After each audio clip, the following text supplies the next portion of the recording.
Do you ever think about those jobs, so common in the 1970s, that are completely illegal now? Back then, these occupations shaped everyday life, putting food on tables and building careers without anyone questioning the dangers lurking beneath. So what happened to work that once seemed perfectly normal? Asbestos insulation installers without protective gear were the unsung heroes of the construction boom in the 1970s, climbing into attics, crawling through basements, and spraying fluffy white material into every crack and crevice of American homes. These workers showed up with nothing but work boots and a good attitude, handling fibers that floated through the air like tiny snowflakes. Nobody handed them masks, nobody warned them about dangers, and nobody imagined that the material making homes warmer was quietly destroying lungs with every breath. Builders praised their speed, homeowners thanked them for cutting energy bills, and the industry moved forward without questioning what those microscopic fibers were doing inside bodies. By the time medical researchers connected asbestos exposure to deadly diseases, thousands had already spent years inhaling particles that would never leave their systems. Today, asbestos handling requires hazmat suits, respirators, and strict federal certification, making the casual approach of the 70s feel like a distant nightmare. What was once an ordinary day on the job became one of the most dangerous occupations in American history. Lead paint applicators without certification were trusted members of every neighborhood in the 1970s, arriving at homes with buckets, brushes, and confidence born from experience rather than formal training. They painted nurseries, kitchens, porches, and windowsills without anyone mentioning that the durable coating they spread contained poison capable of damaging brains and nervous systems. Parents watched these painters work inches from their children, grateful for fresh colors brightening their homes, unaware that every brushstroke left behind a hazard that would linger for decades. Workers handled the material barehanded, wiped faces with paint-speckled rags, and never imagined that the product making their livelihood possible was accumulating in their own blood.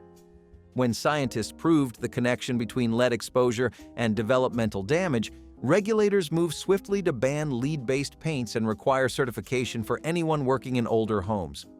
The painters who once felt proud of their craft found themselves relics of a system that quietly poisoned an entire generation without anyone noticing until far too late.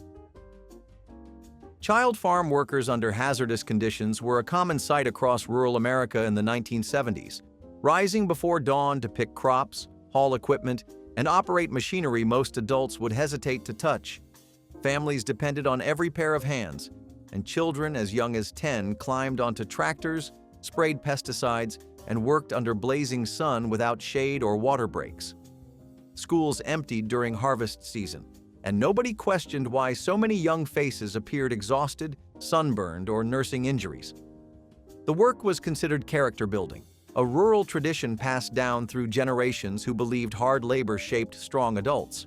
But children handled chemicals without gloves, operated blades without guards, and worked hours that would be illegal for any adult in a factory. Today, strict child labor laws prohibit minors from performing hazardous agricultural tasks, but those protections arrived long after countless young workers paid the price. The fields that once welcomed every willing hand now carry regulations that would have seemed unthinkable to families who simply needed their children to help survive. Door to door. Encyclopedia salesmen without cooling-off rights roamed suburban streets in the 1970s like traveling scholars offering the gift of knowledge. They arrived unannounced, sharply dressed, armed with rehearsed pitches designed to make parents feel guilty for denying their children a proper education. Once inside living rooms, these salesmen used high-pressure tactics that left families signing contracts worth hundreds of dollars before understanding what they had agreed to purchase. There was no 3-day cancellation period, no consumer protection hotline, and no easy way to undo a decision made under the weight of polished sales presentations. Families who regretted their purchase discovered too late that contracts were binding, payments mandatory, and companies had no obligation to offer refunds. Salesmen earned commissions that depended on closing deals quickly, so empathy rarely entered the equation. When lawmakers introduced cooling-off periods and disclosure requirements, the door-to-door encyclopedia industry collapsed almost overnight. The job that once promised independence and unlimited earning potential became illegal the moment consumers gained the right to change their minds.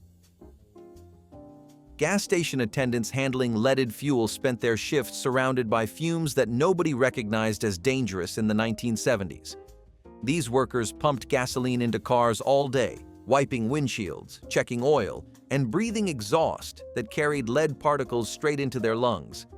The smell of gasoline was considered normal, almost pleasant, a sign of honest work and busy stations. Nobody wore masks, nobody worried about ventilation, and nobody imagined that the fuel powering the American dream was slowly poisoning those who handled it most. Attendants wiped spilled fuel off their hands with rags, sometimes eating lunch without washing, completely unaware that lead was accumulating in their bodies with every passing hour. Children played near stations, families idled with windows down, and entire communities inhaled contaminated air without warning. When researchers proved that leaded gasoline damaged brains and caused widespread health problems, the government phased it out entirely, and the role of the attendant changed forever. Today, self-service pumps dominate the landscape, and casual exposure that defined the job feels like a relic from a world that did not yet understand the cost. Radium dial painters in watch factories held one of the most glamorous factory jobs of the 1970s, delicately applying glowing paint to clock faces with brushes so fine they required constant shaping between the lips. Young women, mostly, filled these positions, proud of their steady hands and beautiful work, never suspecting that the glow came from radioactive material seeping into their mouths with every stroke. The paint shimmered beautifully, and workers often decorated nails, teeth, and clothing with glowing substance just for fun, not understanding that each playful gesture carried deadly consequences. Employers knew the risks but rarely shared them, and workers trusted that anything sold commercially must be safe. By the time the first cases of bone cancer and radiation poisoning emerged, the damage had spread far beyond repair. Lawsuits followed, regulations tightened, and the entire industry collapsed under the weight of its own negligence. Today, radium dial painting is not only illegal, but stands as one of the most haunting examples of workplace exploitation in American history. The women who once took pride in their craft became symbols of an era that valued profit over lives. X-ray shoe fitting machine operators stood behind glowing devices in shoe stores across America during the 1970s, helping customers see their foot bones through the miracle of modern technology. Children especially loved these machines, pressing faces close to viewing portals and wiggling toes inside shoes while radiation poured through their feet without anyone understanding the danger. Operators used the machines dozens of times each day, absorbing cumulative doses that no modern safety standard would ever permit. Parents trusted store employees, employees trusted manufacturers, and manufacturers trusted a regulatory system that had not caught up with the science. The machines were marketed as innovations, proof that shoe fitting had entered a new era of precision. But radiation does not care about intentions. Overexposure caused burns, tissue damage, and long-term health consequences that emerged only years later. When regulators finally banned these devices, shoe stores scrambled to remove them, and operators discovered that the tool they used so casually had been quietly harming them. The job that once seemed futuristic became illegal the moment truth about radiation exposure could no longer be ignored. DDT crop dusters and pesticide sprayers were considered heroes of the agricultural revolution in the 1970s, flying low over fields and walking through clouds of chemicals designed to protect crops. These workers handled DDT with bare hands, breathed it in during long days, and returned home covered in residue that clung to clothes, skin, and hair. Families greeted them without concern, children hugged them without hesitation, and nobody imagined that the powder protecting harvests was accumulating in human tissue. The chemical was praised for effectiveness, marketed as safe, and sprayed liberally across farmland, neighborhoods, and even swimming pools. When scientists discovered that DDT persisted in the environment, accumulated in food chains, and caused serious health effects, the backlash was swift. The pesticide was banned, spraying stopped, and workers who spent years applying it wondered what damage had already been done. Today, DDT application is completely illegal, but the chemical remains detectable in soil decades after the last spray plane touched down. The job that symbolized progress became a cautionary tale about trusting chemicals we do not fully understand. Mercury thermometer factory workers assembled delicate instruments in the 1970s without understanding that the silver liquid inside each tube was one of the most dangerous substances they would ever touch. These workers handled open containers of mercury daily, filling thermometers by hand, cleaning spills with rags, and breathing vapors that drifted through poorly ventilated workrooms. Some workers played with droplets on their palms, fascinated by the way mercury rolled and separated, completely unaware that the metal was absorbing through their skin and accumulating in organs. Factories hummed with productivity, and thermometers shipped to hospitals, homes, and schools across the nation. Symptoms like tremors, memory loss, and mood changes were dismissed as stress or aging, not recognized as signs of mercury poisoning until far too late. Today, mercury thermometer manufacturing is banned in most places, replaced by digital alternatives that pose no risk. The factories that once employed thousands have closed, leaving behind contaminated sites and workers whose health was sacrificed for a product the world eventually learned to live without. Unlicensed home improvement contractors roamed neighborhoods in the 1970s, offering repairs, renovations, and installations with nothing but a handshake and a promise. There were no background checks, no licensing exams, and no consumer protections requiring written estimates or guarantees. Homeowners trusted these workers based on word of mouth, a confident demeanor, or simply relief of finding someone on short notice. Some contractors delivered excellent results, but others left behind shoddy work, unfinished projects, or homes in worse condition than before. Electrical wiring went uninspected, plumbing violated codes nobody enforced, and structural changes weakened foundations without anyone noticing until cracks appeared years later. Families had little recourse when contractors disappeared with deposits because no regulatory body existed to hold them accountable. Today, home improvement contractors must obtain licenses, pass examinations, and carry insurance to protect consumers from exactly the chaos that defined the industry decades ago. The freedom that once allowed anyone with a toolbox to call themselves a contractor has been replaced by systems designed to prevent disasters. Smoking section flight attendants worked in clouds of secondhand smoke throughout the 1970s, walking the aisles of pressurized cabins where passengers lit cigarettes freely from takeoff to landing. These attendants served drinks, handed out meals, and answered call buttons while breathing recycled air thick with tobacco fumes hour after hour. Airlines considered smoking sections adequate protection, even though ventilation systems circulated the same air throughout the plane. Attendants had no choice but to accept the exposure if they wanted their jobs, and complaints were met with shrugs. Many developed chronic respiratory conditions, some battled cancers decades later, and all inhaled more secondhand smoke in a single shift than most people encountered in a month. Passengers assumed they were enjoying a convenience, not realizing attendants bore the consequences. When smoking bans arrived on domestic flights, the relief among cabin crews was enormous. Today, lighting a cigarette on a plane is a federal offense, and the idea of flight attendants working through haze seems unimaginable. The job that came with mandatory smoke exposure has been transformed by regulations that should have arrived much sooner. Asbestos brake mechanics spent their days grinding, sanding, and replacing brake pads that released invisible fibers into every breath during the 1970s. Garages were filled with fine dust that settled on tools, clothing, and skin. Mechanics blew compressed air across brake assemblies to clean them, sending clouds of particles swirling through small spaces with no ventilation. They worked without masks, without protective clothing, and without understanding that the material making brakes heat-resistant was destroying lungs over time. Customers waited in lobbies just feet away, children played nearby, and families breathed contaminated air drifting through open bay doors.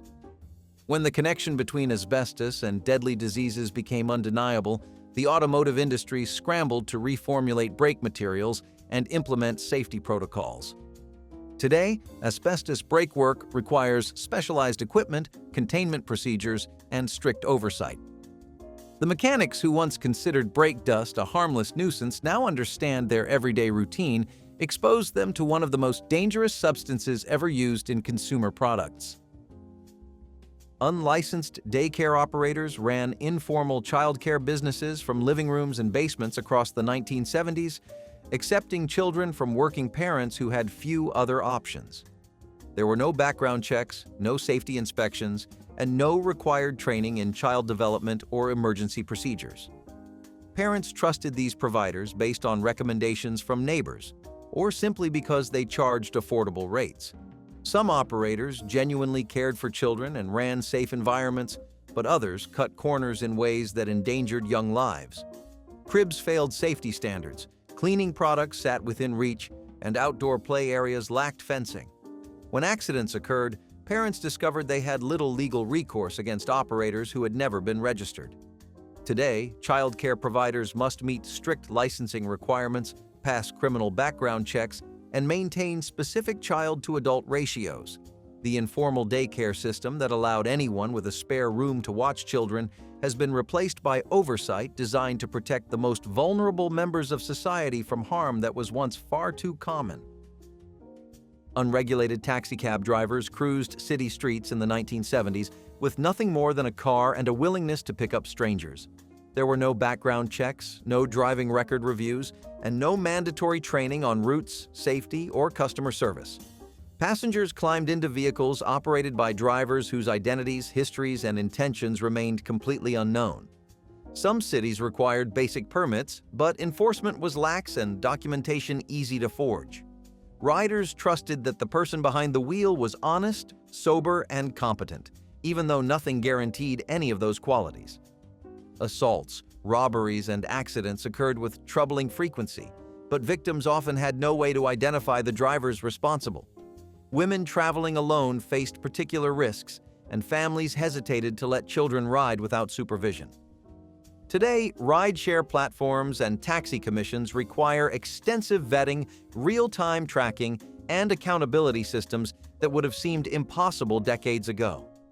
The casual trust passengers once placed in anonymous drivers has been replaced by regulations that exist precisely because the old system failed so many people.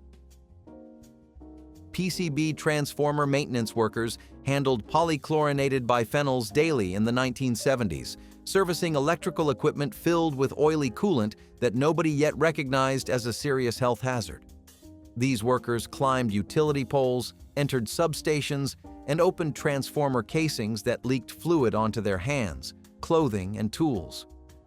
The oil had a distinctive smell that workers grew accustomed to, never imagining that the chemical they wiped from their skin was accumulating in their bodies and causing damage that would not appear for years. Companies knew PCBs were persistent in the environment, but continued using them because they worked so well as insulators and coolants.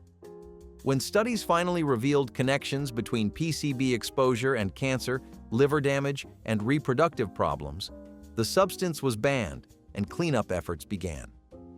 Today, handling PCB-containing equipment requires specialized training, protective gear, and disposal protocols that treat the material as the hazardous waste it always was. The utility workers who once serviced transformers without a second thought now understand they were touching something far more dangerous than simple oil. Boiler room stock salesmen operated from crowded offices in the 1970s, cold calling strangers with high-pressure pitches designed to separate people from their savings. These salesmen worked without securities licenses, sold unregistered investments, and made promises about returns that had no basis in reality. Retirement accounts, college funds, and life savings disappeared into schemes that enriched operators while devastating victims who trusted voices on the phone. The salesmen themselves were often young, desperate, and trained to ignore ethical boundaries in pursuit of commissions. Scripts taught them to overcome objections, exploit emotions, and close deals before victims had time to think. When investigations finally shut down the worst operations, the damage had already spread across thousands of households. Today, securities sales require licensing, registration, and oversight that would have stopped most of these schemes before they started. The boiler room culture that once thrived on deception has been driven underground by regulations designed to protect investors from exactly the kind of fraud that flourished when nobody was watching. Meatpacking plant workers in the 1970s faced conditions that would trigger immediate shutdowns under modern safety standards. They wielded sharp knives on high-speed production lines without adequate protective equipment, standing in pools of blood for shifts that stretched beyond reasonable limits. Injuries were constant, infections common, and fatigue so severe that accidents became almost inevitable. Supervisors pushed for faster output, and workers who complained risked losing jobs they desperately needed. There were few inspections, weak enforcement of existing rules, and little accountability when someone lost a finger or developed chronic illness. Immigrant workers filled these positions, accepting conditions others refused to tolerate. When labor reforms and OSHA regulations finally arrived with teeth, the industry was forced to slow down, invest in safety equipment, and treat workers as more than disposable parts of a production machine. The meatpacking plants of today still demand hard labor, but the worst abuses of the 70s have been curtailed by laws that recognize workers deserve protection from employers who once valued speed over human lives. Traveling medicine salesmen drove rural routes in the 1970s, selling tonics, supplements, and remedies that promised cures for everything from arthritis to insomnia. These salesmen operated without pharmaceutical licenses, sold products with unverified ingredients, and made health claims with no scientific backing. Elderly customers in isolated communities were especially vulnerable, purchasing bottles that contained little more than alcohol, sugar, and hope. Some products were harmless placebos, but others contained substances that interacted dangerously with prescription medications. Salesmen moved quickly from town to town, making enforcement nearly impossible. When regulations finally required health products to prove safety and efficacy before reaching consumers, the traveling medicine trade collapsed almost overnight. Today, selling unregistered pharmaceuticals is a serious federal crime, and the charming salesmen who once promised miracle cures have been replaced by a system that demands evidence before claims can be made. The trust people once placed in strangers with bottles of mystery liquid now seems dangerously naive. Unlicensed commercial electricians wired factories, offices, and apartment buildings in the 1970s without any formal certification or testing. Contractors hired whoever was available, and workers learned through trial and error rather than structured apprenticeships. Electrical panels were installed without proper grounding, wiring ran through walls without meeting code specifications, and connections were made with whatever materials happened to be on hand. Inspections were infrequent and easily circumvented, leaving buildings with hidden hazards that would not reveal themselves until fires broke out or shocks injured unsuspecting occupants. Business owners trusted that work was done correctly because they had no way to verify credentials that did not exist. When electrical fires increased and investigations traced them to shoddy workmanship, states began requiring licensing, examinations, and continuing education. Today, commercial electrical work demands proof of competence before anyone can touch a wire, and the casual approach that once put entire buildings at risk has been replaced by standards designed to prevent exactly the disasters that were once far too common.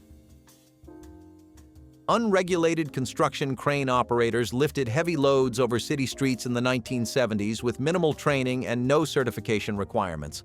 These operators learned on the job, sometimes taking controls of massive machines after watching someone else work for just a few days. There were no standardized tests, no medical evaluations to ensure operators could handle the physical and mental demands, and no ongoing assessments to verify continued competence.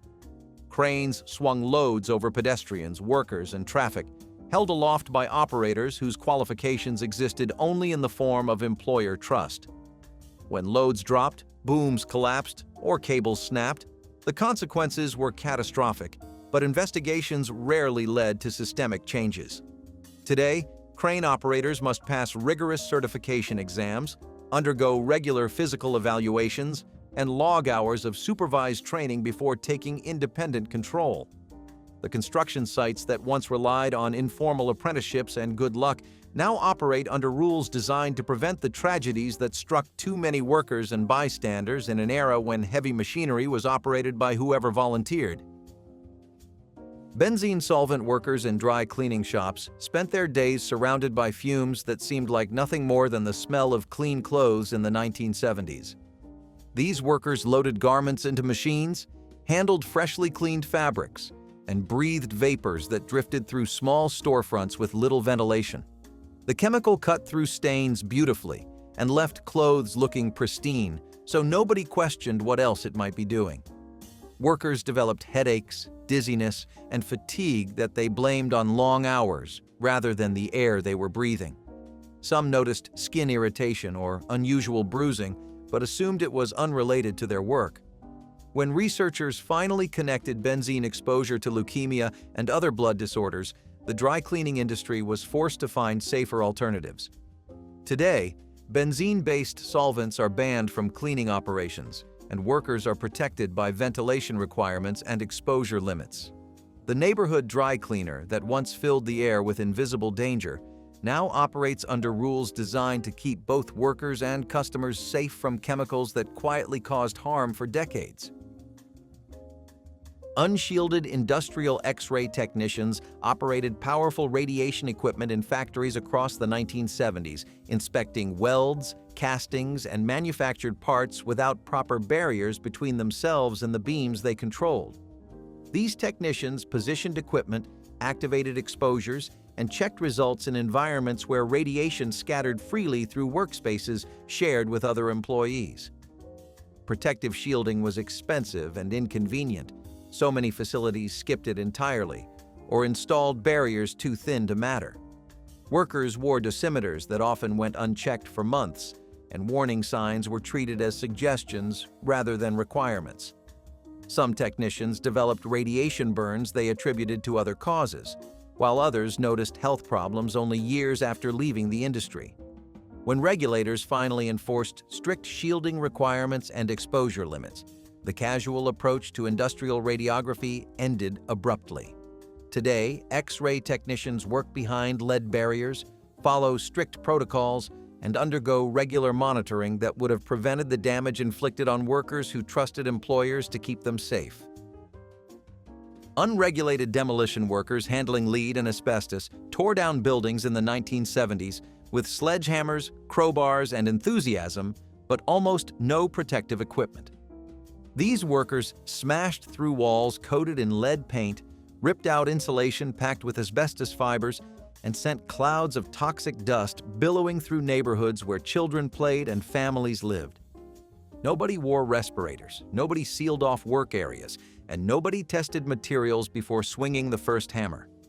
The dust settled on cars, lawns, and windowsills, drifting into homes where it lingered for years afterward. Workers went home covered in contamination they unknowingly carried to their own families. When regulations finally required hazmat protocols for demolition involving toxic materials, the industry transformed completely. Today, lead and asbestos removal demands specialized training, sealed containment areas, and disposal procedures that treat the debris as hazardous waste. The demolition crews who once worked in clouds of poison now understand that tearing down the past requires protecting the future from the dangers left behind. Carbon tetrachloride degreaser operators cleaned metal parts in factories throughout the 1970s, dipping components into open vats of solvent that released fumes capable of destroying livers and kidneys with prolonged exposure. These workers handled the chemical bare-handed, leaned over bubbling tanks to inspect parts, and breathed vapors so strong they could taste them on their tongues.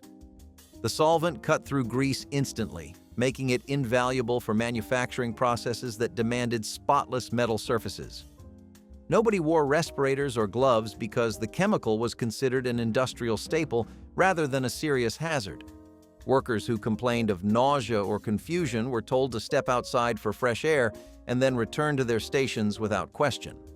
When medical evidence finally proved that carbon tetrachloride caused fatal organ damage, regulators banned it from most industrial applications entirely. Today, safer degreasers have replaced the toxic solvent, and workers are protected by ventilation systems and exposure limits that did not exist when factory floors reeked of chemicals nobody questioned. Unlicensed pesticide applicators for homes sprayed toxic chemicals inside houses, apartments, and schools throughout the 1970s without any formal training or certification. These exterminators mixed concentrated poisons by guesswork, applied them in enclosed spaces where families lived and children played, and left behind residues that lingered on surfaces for months. Homeowners trusted that anyone offering pest control services knew what they were doing, but many applicators had learned their trade through trial and error rather than proper instruction. Some used chemicals already banned for agricultural use, while others applied products at concentrations far exceeding safe levels.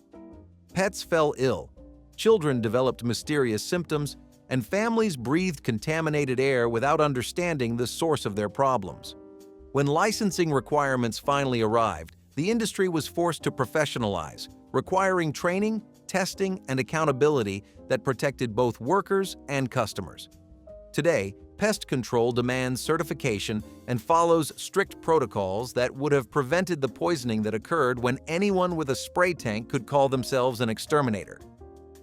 Rag and bone men were the original recyclers long before the green movements of modern times took root. These industrious individuals scoured the streets, gathering unwanted household items such as rags, bones, metals, and scraps, which were either sold or directly repurposed in various industries. Bones, for instance, were often processed into glue, fertilizers, and animal feed, while rags found new life in papermaking. Operating on the fringes of the economy, rag and bone men played a pivotal role in the urban recycling ecosystem, contributing significantly to waste reduction efforts. However, as cities evolved and formal recycling programs emerged, the need for these men diminished. Despite this decline, their legacy persists, reminding us of the ingenuity required to turn everyday waste into valuable resources, a practice that has only gained importance in our current environmental context. Ratner's field worker was not just a job, it was survival under the sun. You woke up before the sun and worked until it dipped back down behind the trees, picking crops, hauling crates, kneeling in dirt for hours at a time. Your hands were stained, your shoulders burned. You learned to move fast and keep your head low. Migrant workers traveled from state to state, crop to crop, wherever the harvest called. Strawberries in spring, corn in summer, apples in fall. You lived in tiny trailers, shared spaces with strangers, and cooked simple meals on portable stoves. No benefits, no job security. Just the hope that there would be another field waiting tomorrow. You were paid by the bushel, not by the hour, so every second counted. Families worked side by side. Children helped when they could. Some skipped school during harvest season because money came first. You drank water from a jug wrapped in a towel. You wiped your forehead with a dirty sleeve. And you did not complain, because complaining wasted time, and time was money. There were no promotions, no raises. But there was pride. Pride in feeding a country that would never know your name. Typist pools were once the beating heart of every busy office, and walking into one was like stepping into a factory of words. Entire rooms were filled with rows of desks where women sat, typing dictated letters or reports for bosses who rarely touched a typewriter themselves. The sound of hundreds of clacking keys filled the air like a constant machine, creating a rhythm that symbolized productivity in the 20th century. These clerks were expected to work quickly, with flawless spelling and grammar, and mistakes often meant typing the entire page over again. In many cases, women entered the workforce through typist pools, wearing neat dresses and maintaining perfect posture as they kept the words of business moving. But the work was repetitive, tiring, and offered little chance for advancement. Typists were often treated as invisible, even though they were producing every document that kept a company alive. With the arrival of photocopiers, word processors, and computers, the need for massive pools of typists collapsed. It shocks people today to imagine that entire careers once revolved around retyping every dictated word, hour after hour, day after day. Yet for a long time, these women were the unsung engines of the corporate world. Imagine the life of a chimney sweep back in the day. Yes, it was as grimy and perilous as it sounds. Young apprentices, often just kids, shimmying up narrow, soot-lined chimneys, facing the carcinogenic dangers of soot and the physical risks of high falls. Passed down from father to son, this craft was more of a survival skill than a mere job. Yet, as homes warmed up with the advent of gas and electric heating, the demand for these traditional sweeps waned. But don't be fooled. The chimney sweep hasn't vanished. They've evolved using advanced technology to ensure chimneys are safe from fire hazards and educating homeowners on heating safety. Today, they're more tech-savvy guardians than soot-covered sprites, equipped with sophisticated tools and adhering to strict safety standards, ensuring that the chimneys they maintain are not just clean, but safe for modern households. Letting kids ride standing up in the back seat was not just overlooked. It was often encouraged. The space between the two front seats was a coveted spot, a mini stage where children stood to give directions, tell stories, or just feel taller. It felt like driving without actually driving. Parents drove with one arm loosely draped over the passenger seat while a child stood between them, gripping the dashboard, peering out at the road like a co-pilot. In the back, kids slid across vinyl seats, bounced with each turn, or lay down and stared at the ceiling. There were no reminders to buckle up, because buckling up was not yet a rule. It was a nuisance. The seatbelt often stayed buried beneath the cushions or was jammed into the crack between the seats. Today, it is illegal for a child to ride without a proper car seat or restraint. Parents now face fines, or worse, for what was once everyday family travel. But back then, riding unrestrained was just another way to feel free. There was trust, or maybe just oblivion. Either way, it was the norm. And if today's laws would call that reckless, the next parenting habit would cause even more of an uproar. It took place in plain sight, often with a crowd watching. Everyman was a common sight on American streets before refrigerators became affordable. Every day he would haul heavy blocks of ice, often weighing 50 or more pounds, from his truck into kitchens where they were placed into ice boxes to keep food cool. Children would sometimes follow the wagon to beg for chips of ice on hot days, treating it like a rare sweet. The work was grueling, with men carrying dripping blocks on their backs in all kinds of weather. They relied on leather pads and tongs to handle the weight, but injuries and sore muscles were constant companions. Ice delivery required strict schedules because families depended on fresh ice before the last block melted away. The sound of clinking tongs and melting drips was once part of every summer morning. With the rise of electric refrigerators in the mid-20th century, the ice delivery business collapsed almost overnight. Today, it seems shocking that so much effort was spent transporting and carrying something as simple as ice. But at the time, the Iceman was essential, keeping food safe and homes running smoothly with each heavy delivery. Those iconic figures of the night once lit the gas street lamps of urban landscapes, ensuring that the streets remained navigable and safe after dark. Each evening, as dusk fell, lamplighters would traverse the city streets, ladder and lighting torch in hand, igniting the lamps that lined the thoroughfares. This job required not only physical stamina to manage the equipment, but also resilience to all weather conditions. Lamplighters were more than just municipal workers. They were the nightly guardians of public safety, their flames keeping the darkness at bay and deterring potential miscreants. However, the introduction of electric street lighting brought a technological revolution that rendered their roles redundant. The shift to electric lighting was rapid and embraced widely for its increased efficiency and lower maintenance, ultimately leading to the disappearance of lamplighters from our streets, marking the end of a glowing era. Babysitter for the neighborhood was often the first job you took, and it was a big deal. It did not pay much. Maybe 50 cents an hour, maybe a couple dollars if you were lucky or it ran late. But it was money. And in the 70s, that meant something. You sat on couches with loud upholstery and dim lamps. You watched the clock. You fed kids who were only half listening and definitely not eating their vegetables. You changed diapers, cleaned up spills, faked interest in the same cartoon for the third time. You learned to handle emergencies with nothing but instinct and a list of phone numbers scribbled by the phone. You figured out how to be both fun and firm, even if the kids tested you every 5 minutes. And by the time you walked home, shoes scuffed and a few dollars richer, you felt a little more grown up than when you arrived. When the parents came home, you smiled like nothing went wrong, even if everything had. You learned how to stay calm during tantrums and how to stop a sibling fight before it got loud enough to matter. You learned how to earn trust. Some nights the kids cried.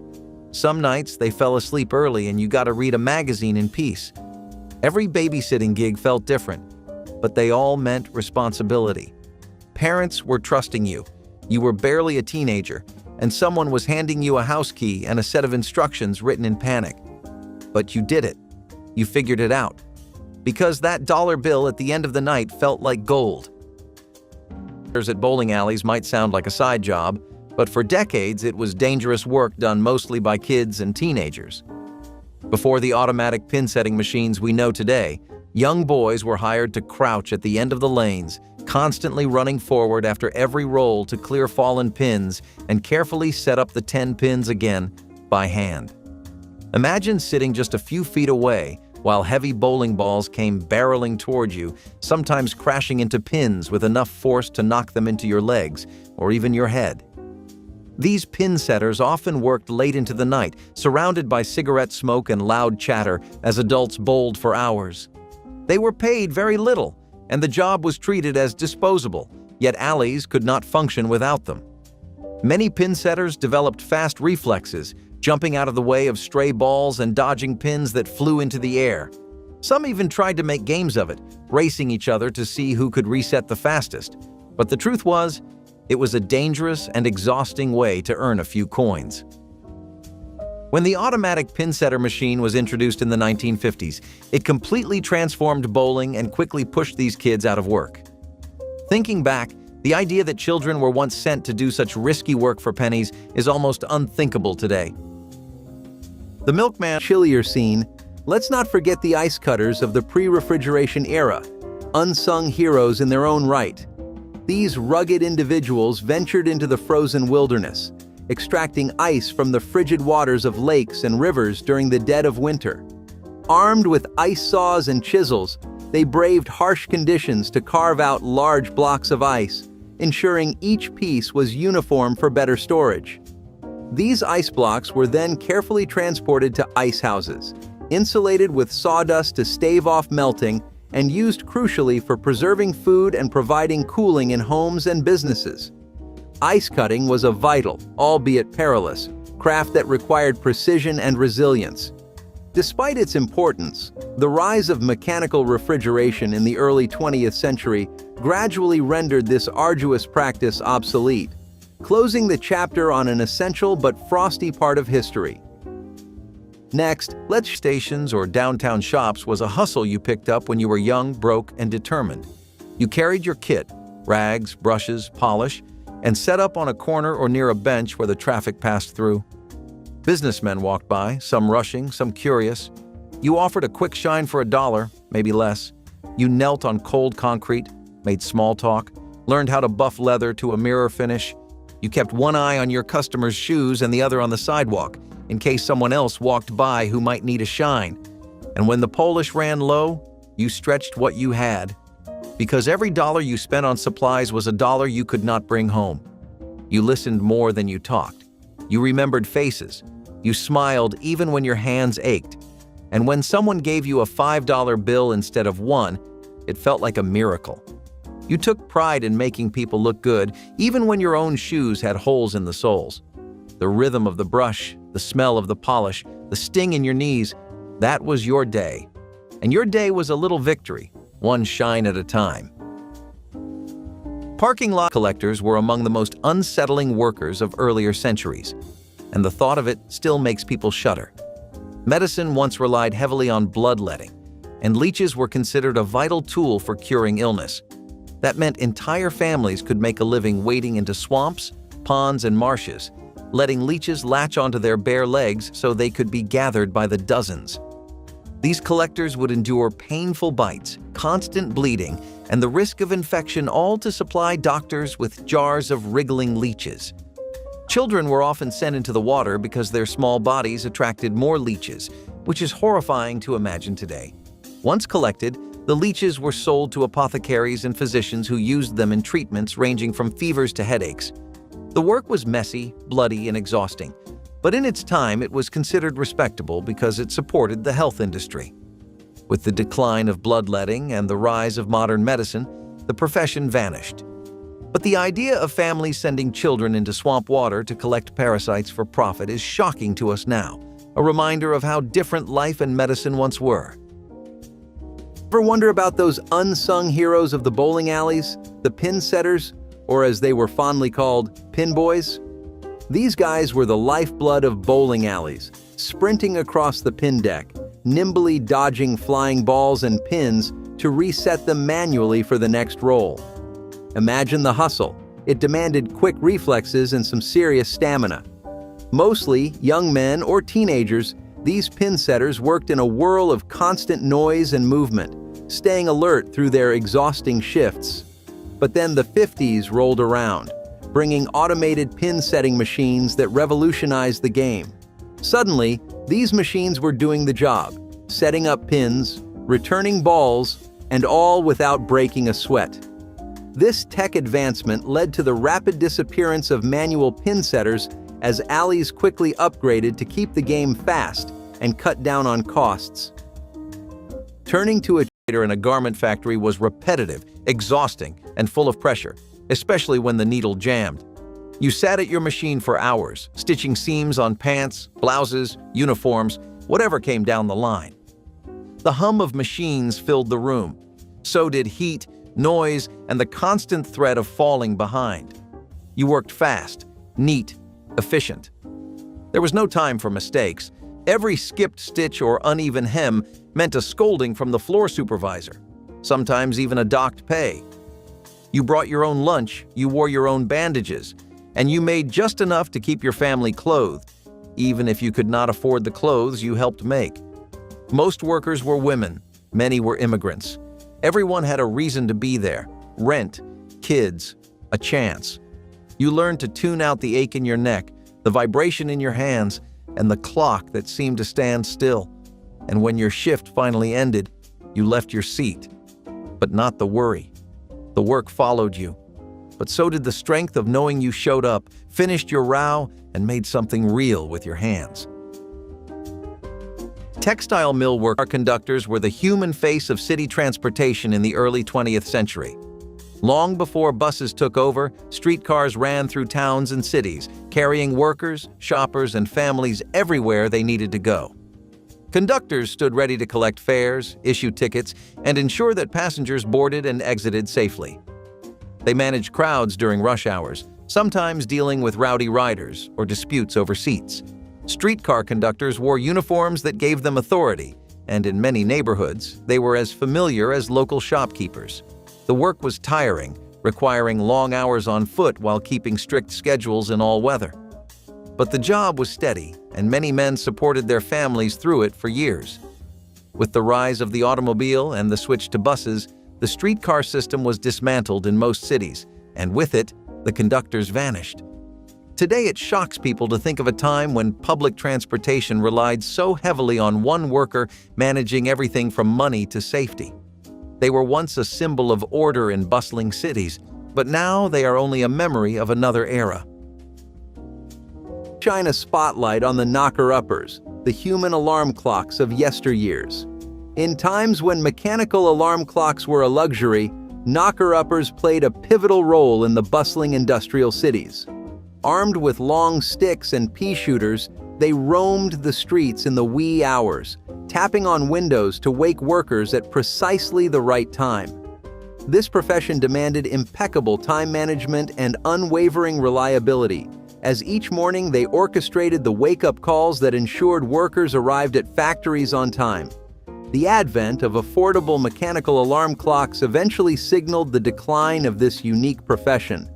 Despite the hardships, braving all weather conditions and navigating multiple routes daily, the knocker-uppers were indispensable, ensuring that the wheels of industry kept turning without delay. Diving into the curious, Construction laborer was a job you felt in your bones by the end of the day. You carried bricks, hoisted lumber, dug trenches, mixed concrete, or cleaned up after the skilled guys packed up. You were not a carpenter, not yet. You were muscle. And in the 1970s, there was always something that needed building or tearing down.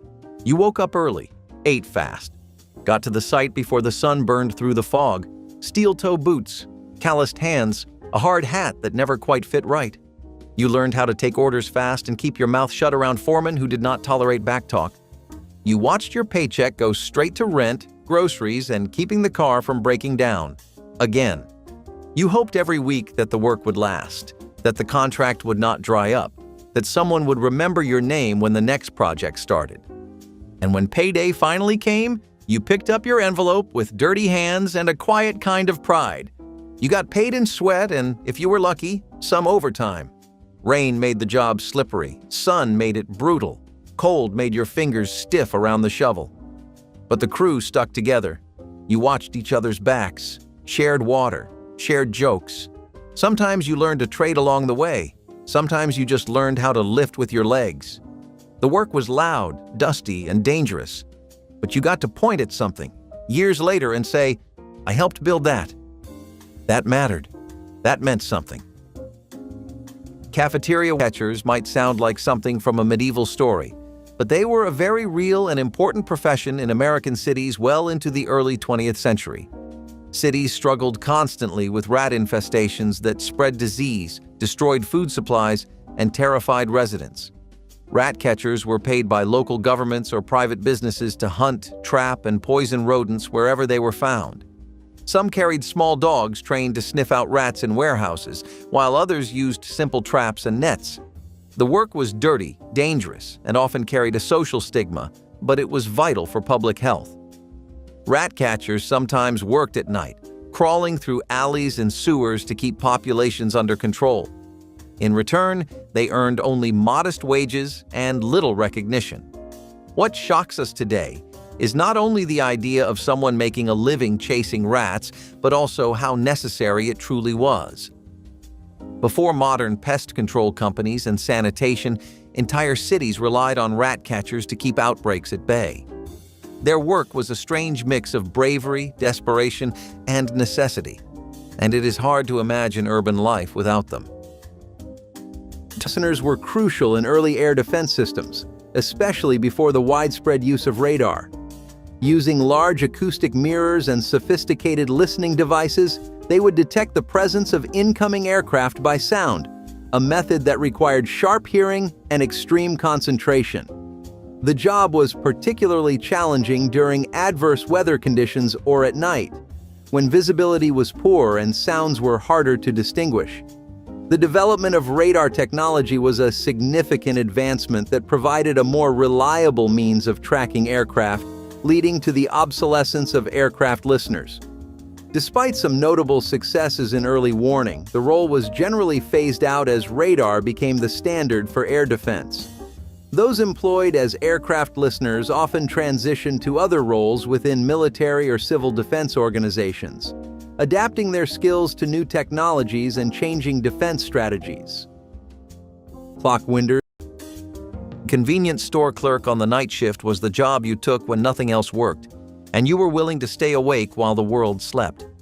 You stood behind a counter under buzzing lights, ringing up beer, cigarettes, chips, and the occasional gallon of milk.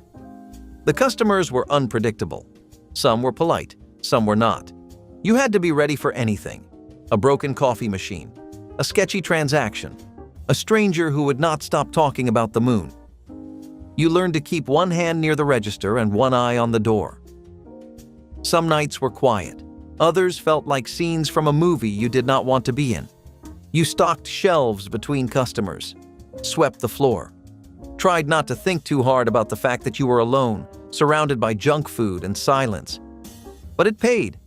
Barely. You got free coffee. You got weird stories.